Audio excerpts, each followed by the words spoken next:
Hi students, ಎಲ್ಲರಿಗೂ SSLC friend YouTube ಚಾನಲ್ಗೆ ಸ್ವಾಗತ.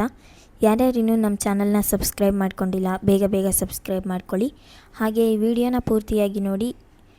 ಈ ವಿಡಿಯೋ ಇಷ್ಟ ಆದರೆ ದಯವಿಟ್ಟು ಲೈಕ್ ಮಾಡ್ಕೊಳ್ಳಿ.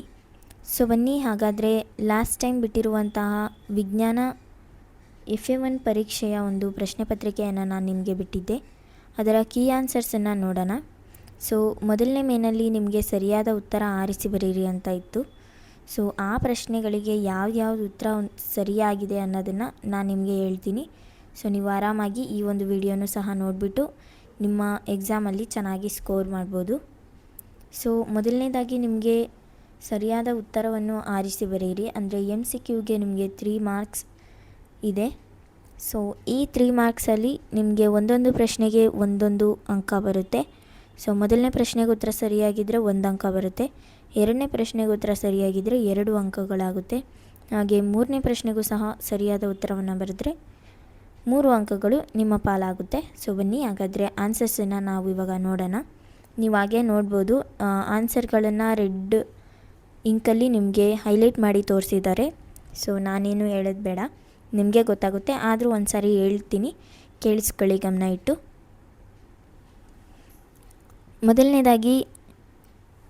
ಮೊದಲನೇ ಪ್ರಶ್ನೆ, ಒಂದು ಘನವಸ್ತುವು ದ್ರವ ಸ್ಥಿತಿಗೆ ಬರದೆ ನೇರವಾಗಿ ಅನಿಲ ಸ್ಥಿತಿಗೆ ಬದಲಾಗುವ ಕ್ರಿಯೆ ಅಂತ ಕೇಳಿದ್ದಾರೆ.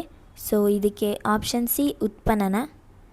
ಏನಾದರೂ ಡೌಟ್ಸ್ ಇದ್ದರೆ ನಾನಿಲ್ಲಿ ಮಾರ್ಕ್ ಮಾಡ್ತೀನಿ, ನೋಡ್ಕೊಳ್ಳಿ. ಆಪ್ಷನ್ ಸಿ ಉತ್ಪನ್ನನ.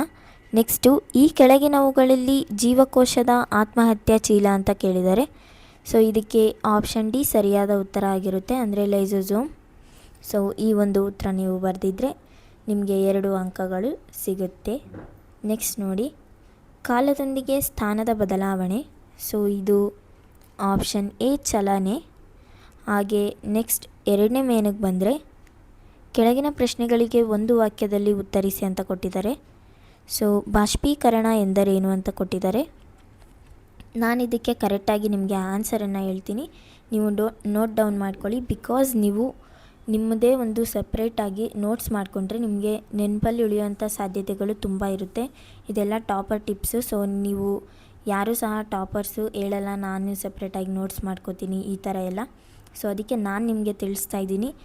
ನಿಮ್ಮ ಒಂದು ನೋಟ್ಸ್ ಪರ್ಸ್ನಲ್ ಏನು ನೀವು ಕಲಿತೀರಾ ಅಥವಾ ನೀವು ಒಂದು ನೋಟ್ಸ್ ಏನು ಮಾಡ್ತೀರಾ ಅದು ನಿಮಗೆ ತುಂಬ ನೆನಪಲ್ಲಿ ಉಳಿಯುತ್ತೆ. ಆವಾಗ ನೀವು ಎಕ್ಸಾಮಲ್ಲಿ ಚೆನ್ನಾಗಿ ಹೋಗ್ಬಿಟ್ಟು ಬರಿಬೋದು ಅದನ್ನೇ. ಸೊ ಇದೊಂದು ಟಿಪ್ಸನ್ನು ನೆನ್ಪಿಟ್ಕೊಳ್ಳಿ. ಹಾಗೆ ಇದು ಟಾಪರ್ಸ್ ಸೀಕ್ರೆಟ್ ಟಿಪ್ ಅಂತಲೇ ಹೇಳ್ಬೋದು. ಸೊ ನೋಡಿ, ದ್ರವವು ಯಾವುದೇ ತಾಪದಲ್ಲಿ ಅದರ ಕುದಿಬಿಂದುವನ್ನು ತಲುಪುವ ಮೊದಲೇ ಆವಿಯಾಗುವ ವಿದ್ಯಮಾನವನ್ನು ಬಾಷ್ಪೀಕರಣ ಎನ್ನುವರು. ಸೊ ಇನ್ನೊಂದು ಸಾರಿ ಹೇಳ್ತೀನಿ, ರಿಪೀಟ್ ಮಾಡ್ತೀನಿ ಆನ್ಸರ್ನ. ದ್ರವವು ಯಾವುದೇ ತಾಪದಲ್ಲಿ ಅದರ ಕುದಿಬಿಂದುವನ್ನು ತಲುಪುವ ಮೊದಲೇ ಆವಿಯಾಗುವ ವಿದ್ಯಮಾನವನ್ನು ಬಾಷ್ಪೀಕರಣ ಎನ್ನುವರು. ಸೊ ಇಷ್ಟು ಬರೆದಿದ್ದರೆ ನಿಮಗೆ 1 ಅಂಕ ಸಿಗುತ್ತೆ. ಹಾಗೆ ಈ ಒಂದು ಮೇನ್ಗೆ 2 ಅಂಕಗಳು ನಿಗದಿಯಾಗಿದೆ. ಸೊ ಒಂದನೇ ಪ್ರಶ್ನೆಗೆ 1 ಅಂಕ ಸಿಕ್ತು. ನೆಕ್ಸ್ಟ್ ಪ್ರಶ್ನೆ ನೋಡೋಣ. ಪ್ರೋಟೀನ್ ಸಂಶ್ಲೇಷಣೆಗೆ ಸಹಾಯಕವಾಗುವ ಕಣದಂಗ ಯಾವುದು ಅಂತ ಕೇಳಿದ್ದಾರೆ. ಸೊ ರೈಬೋಸೋಮ್ ಅಂತ ಬರೆದ್ರೆ ನಿಮಗೆ 1 ಅಂಕ ಸಿಗುತ್ತೆ.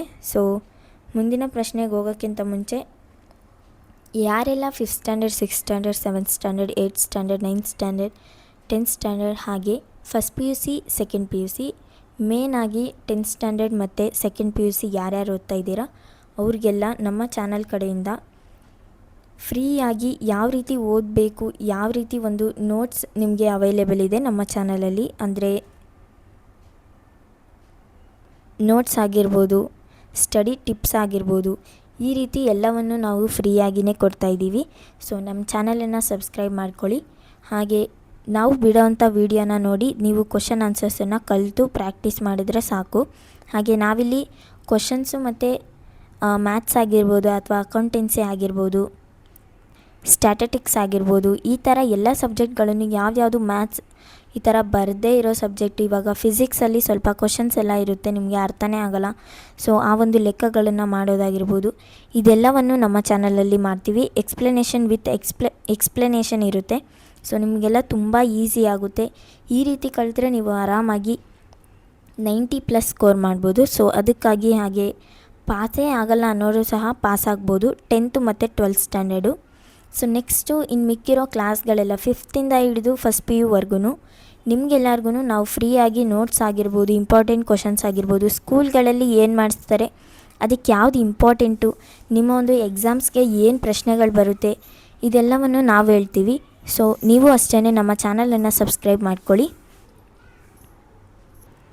ಹಾಗೆ ನಾವು ಬಿಡೋವಂಥ ವೀಡಿಯೋಗಳನ್ನು ನೋಡಬೇಕಾಗುತ್ತೆ, ತಪ್ಪದೇ ನೋಡಬೇಕು, ಇಲ್ಲಾಂದರೆ ನಿಮಗೇ ಲಾಸ್ ಆಗುತ್ತೆ. ಸೊ ಇದೆಲ್ಲ ಫ್ರೀಯಾಗಿಯೇ ನಿಮಗೆ ಯೂಟ್ಯೂಬಲ್ಲಿ ಸಿಗುತ್ತೆ. ದಯವಿಟ್ಟು ನಮ್ಮ ಚಾನಲನ್ನು ಸಬ್ಸ್ಕ್ರೈಬ್ ಮಾಡ್ಕೊಳ್ಳಿ ಅಂತ ಹೇಳೋಕ್ಕೆ ಇಷ್ಟಪಡ್ತೀನಿ. ಹಾಗೆ ನೆಕ್ಸ್ಟ್ ಬರೋಣ.